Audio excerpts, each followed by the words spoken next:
আজ থেকে শুরু হচ্ছে উচ্চ মাধ্যমিকের প্রথম সেমিস্টারের পরীক্ষা। 22শে সেপ্টেম্বর পর্যন্ত পরীক্ষা চলবে। মোট পরীক্ষার্থীর সংখ্যা 6,60,000।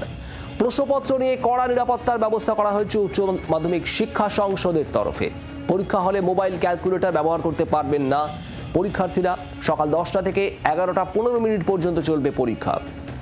মিউজিক, ভিজুয়াল আর্টস এবং বৃত্তিমূলক বিষয়ের ক্ষেত্রে পরীক্ষা হবে সকাল 10টা থেকে 10টা 45 পর্যন্ত। আজ থেকে শুরু হচ্ছে উচ্চ মাধ্যমিকের প্রথম সেমিস্টার। 22শে সেপ্টেম্বর পর্যন্ত পরীক্ষা চলবে। 818টি মোট পরীক্ষা কেন্দ্র এবং প্রত্যেকটি জায়গাতেই কড়া নিরাপত্তার বন্দোবস্ত করা হয়েছে। উচ্চ মাধ্যমিকের এই সেমিস্টার পদ্ধতি, যে পদ্ধতিতেই প্রথম শুরু হচ্ছে পরীক্ষা, আজ থেকে শুরু হয়ে 22শে সেপ্টেম্বর পর্যন্ত পরীক্ষা চলবে। 6,60,000 মোট পরীক্ষার্থীর সংখ্যা।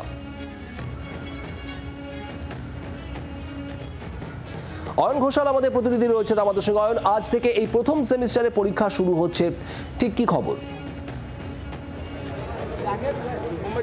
সেমিস্টার প্যাটার্নে প্রথম উচ্চ মাধ্যমিক পরীক্ষা, ওয়েমার শিটে প্রথম পরীক্ষা। নিঃসন্দেহে পরীক্ষার্থীদের মধ্যে যাবতীয় প্রস্তুতি সত্ত্বেও একটা বাড়তি টেনশন আছেই, কারণ পরীক্ষা ব্যবস্থার আমূল রিফর্ম বা পরিবর্তন ঘটেছে। প্রত্যেক পরীক্ষার্থী এই মুহূর্তে, যেমনটা যাদবপুর বিদ্যাপীঠও দেখা যাচ্ছে, তারা লাইন করে পরীক্ষা কেন্দ্রে ঢুকছেন। সকাল 10টা থেকে পরীক্ষা। আজকে প্রথম দিন বলে 9টা থেকেই তাদেরকে পরীক্ষা কেন্দ্রে প্রবেশ করতে দেওয়া হচ্ছে। আগামীকাল থেকে 9:30 থেকে তারা পরীক্ষা কেন্দ্রে প্রবেশ করতে পারবেন।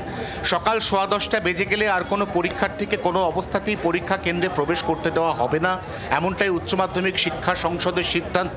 পাশাপাশি পরীক্ষার ক্ষেত্রে যে একগুচ্ছ নিয়মের বদল, তার মধ্যে অন্যতম, এবার রাফ ওয়ার্কের জন্য উত্তরপত্রে আর কোনো জায়গা থাকছে না। রাফ ওয়ার্কের জন্য জায়গাটা থাকছে প্রশ্নপত্রে। অর্থাৎ যে কোনো খসড়া বা রাফ ওয়ার্ক প্রশ্নপত্রে করে শেষ পর্যন্ত চূড়ান্ত উত্তরপত্র, যেটা আসলে একটা ওয়েমার শিট, সেখানে শুধুমাত্র টিকিং বা মার্কিং করতে হবে। এই পদ্ধতি কিভাবে দেখছেন পরীক্ষার্থীরা? প্রথমবার পরীক্ষা, তেমন একাধিক নিয়ম বিধি নতুন থাকবে পরীক্ষার্থীদের কাছে। এই সব কিছু নিয়েই আজ প্রথম দিনের পরীক্ষা কেমন হয় আমাদের নজর থাকবে সেদিকে। অয়ন, ধন্যবাদ।